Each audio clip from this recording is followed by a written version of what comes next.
Hi and welcome back to ITESOFT Insider View. My name's Alan Brown.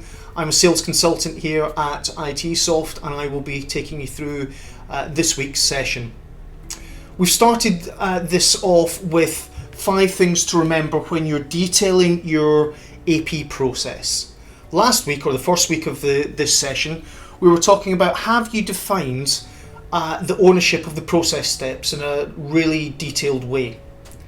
This week, what we're going to be looking to go into in more detail is how do you handle invoice discrepancies and why this is important when you're detailing your AP process. All organisations that I've gone into have a process or processes in place to handle invoice discrepancies, and they just vary massively, irrespective of which industry, which sector, or whatever else that they are in. But they all boil down into essentially 3 specific areas. One is they either do it manually, and I mean completely manually, and we'll come back to that, or they'll do it in some type of digital way. And as part of that, it may well be that they are doing it within their ERP system. So when you're looking at detailing how you handle invoice discrepancies, we're looking at why it's important to understand what happens within the AP P2P process, specifically who gets impacted by this, the costs, the time as part of that, and what risks are associated to it.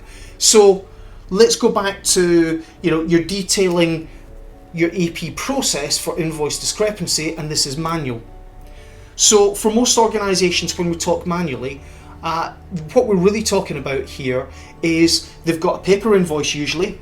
Now in some cases it will be that they have got an invoice which has come in by email and they've printed it off, and a lot of organisations are like that. I know some are pushing back on it and they just want to have it come in by paper because actually with the way they're currently working it's part of the business case. But how do you deal with your invoice discrepancies? You've matched elements to it and gone, so this is obviously going to be predominantly on your purchase order invoices, and you've gone, there's some sort of discrepancy which is I either don't have a goods receipt, or maybe I've got a partial goods receipt, or there's a price quantity discrepancy. Who deals with that? How do we deal with that? When we're talking about doing this manually, what usually happens in this case is someone can walk it round the building, someone can walk it round the organisation, or in some cases, especially if they are multi-based and have multiple locations, they will actually have it either posted out or they will send it out in one of the company vehicles that's going to go to that particular site and have it dealt with. That will then be essentially an internal post type situation. It lands on that person's desk and at some point it will come back to them. Digitally, that was the second one we're talking about. So it may well be that actually, and I've specifically chosen the word digitally here rather than workflow, because for 95% of the organisations that I speak with, what they actually mean by that is they have emailed it to someone. So they may have scanned that paper invoice, or even the paper invoice that printed out, and scanned it back in to be able to email it to someone in the business who is at a different location or a different floor or a different part of the organisation. So I'd specifically put digitally there because at least it's in some sort of electronic format. But it's not a workflow and it's not joined into the process, and it doesn't really give you, any sort of audit or real complete audit information. Yeah, you can go and search for it if you remember, but this comes back to manually. Well, if you post it out to someone, well, where are you recording this information? I'll come back to that in a second. The last one was we're doing it in our ERP. So that assumes your organisation has bought all the licenses it requires for people within the business to be able to have access, and the permissions have been set for the people to have access in to see what they need to be able to see and then complete the tasks that they have. Great, fantastic. But in a lot of cases it doesn't actually say to them, or to AP and finance more importantly, when did you send it to them? What have they done about it? When are they going to deal with it? Most ERPs don't have reminders, escalation capability in place to be able to help automate some of that chasing that needs to go on within that. So this is when it becomes really important as part of that to be able to understand what happens, irrespective of whether it's manual, digital, or in your ERP. You know, what happens? What's the impact that goes on?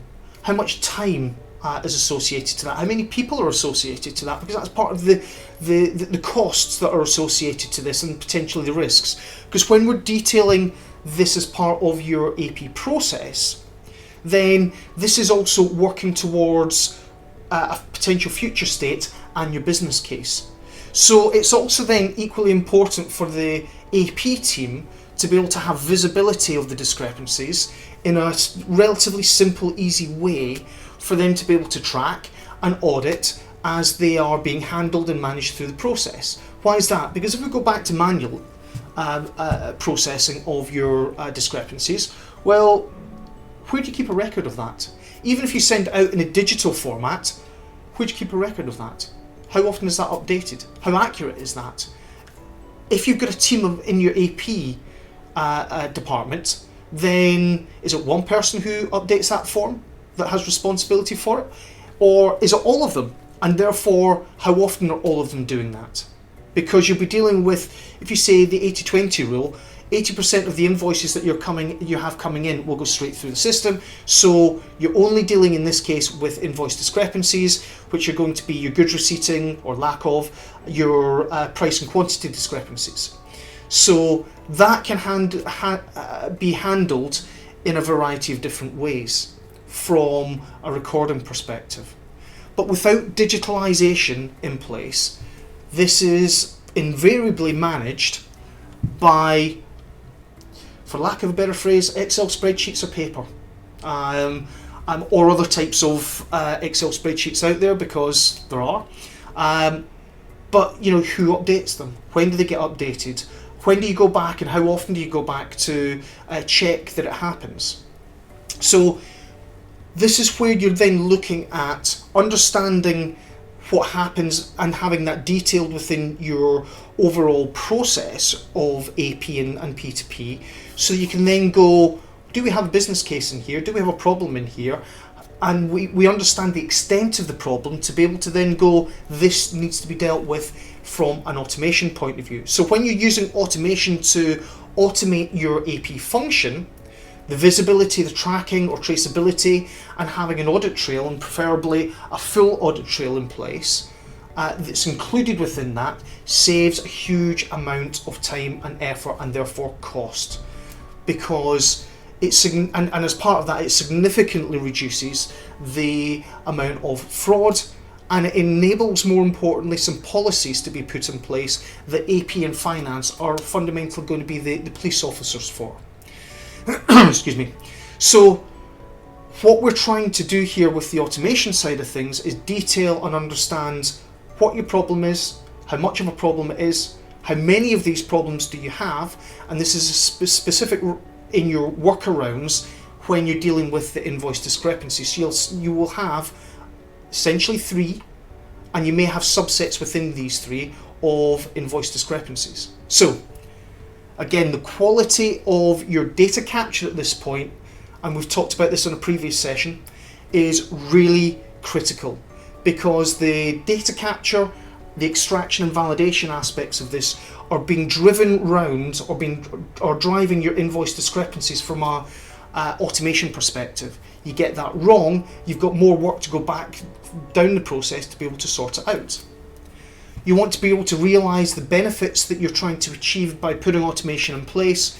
You need to focus on these areas. Guys, thank you very much for this session. Hope you've enjoyed it. Hopefully some of the questions that I've asked and pushed back on you, you can go off and start looking at within your team. And I look forward to seeing you for the next session. Thank you very much. Have a great day.